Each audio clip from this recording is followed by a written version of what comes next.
State Senate Republican leader Scott Wilk is demanding answers from the Department of Public Health. Following an ongoing CBS 13 investigation into shocking public health failures at the state's $1.7 billion COVID testing lab. Investigative reporter Julie Watts broke the story back in February. And Julie, it sounds like lawmakers are getting the same runaround that you ran into back then. Yeah, guys, you may remember back in February, following our initial whistleblower investigation, the state said then that it would make its investigation public by mid-March.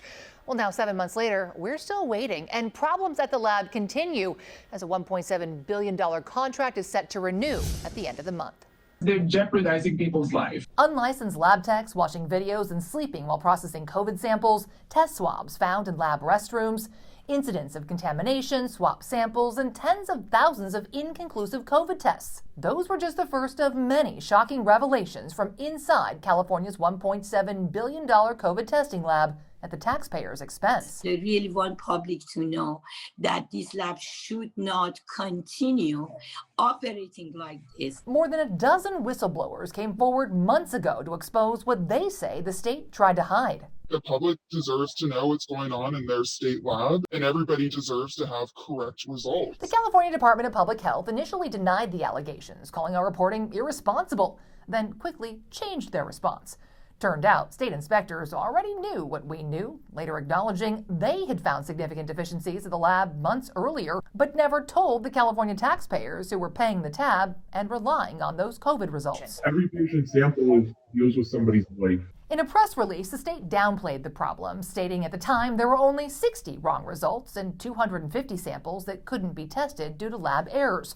But they failed to mention all the inconclusive, invalid, and canceled samples. As of August, the state's own data reveals roughly 1 out of every 42 tests did not return a positive or negative result. Part of that commitment on our new lab is test results that are mandated within 48 hours. The governor's $1.7 billion no-bid contract with PerkinElmer requires the lab return results in under 48 hours.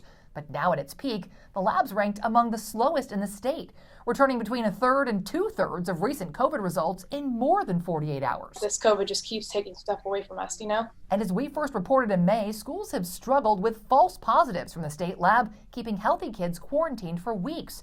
According to CDPH, more than 1,300 schools and districts are now contracted with the lab. Following our initial reports, the state vowed to make its investigation public by mid-March. And in a May interview, the governor implied it already was. We put it out a number of months ago. But if that's true, his public health officials won't release it, continuing to stall month after month as they deny our public records requests. They did provide us with one email related to our request for an interview with Health Secretary Galley, but redacted every single word. They didn't even give us a the or punctuation. And Secretary Galley has denied every interview request since. Dr. Galley and his team will get you more details in a moment. Even after the governor himself promised answers to our questions. It's a conflict of interest. Meanwhile, whistleblowers are urging lawmakers to commission an independent investigation, noting CDPH is the regulator and investigator of its own state lab.